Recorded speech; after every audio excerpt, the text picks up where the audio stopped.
Yes. Oh, ben ik blij dat ik u gevonden heb. Wat een doolhof hier. Ja, Doolhof, hè. Kobe, ik kom u eigenlijk zeggen dat je genomineerd bent voor de Visit Limburg Award rond kadelijk zakelijk toerisme. Och, dat meen je niet. Geweldig. Heel leuk. Super. Is er dat je Limburgse vlaai bij hebt? Uiteraard, want we moeten dat vieren, hè. Oké, super.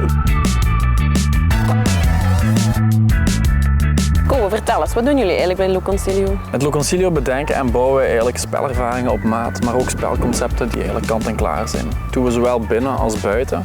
We doen dat voornamelijk voor bedrijven, organisaties en ook andere verenigingen. Wat maakt jullie nu anders dan anderen dan? Ik denk dat anderen voornamelijk een escape-activiteit aanbieden voor kleinere groepen. Daar wij echt wel gaan voor die grote groepen, die bedrijven die echt wel in zijn geheel met 50, 100 man tegelijk iets willen doen.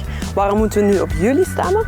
Dat we eigenlijk met Loconcilio en meer bepaald Bikescape Tours een hele mooie manier geven om de provincie Limburg te ontdekken. Oké, klinkt top.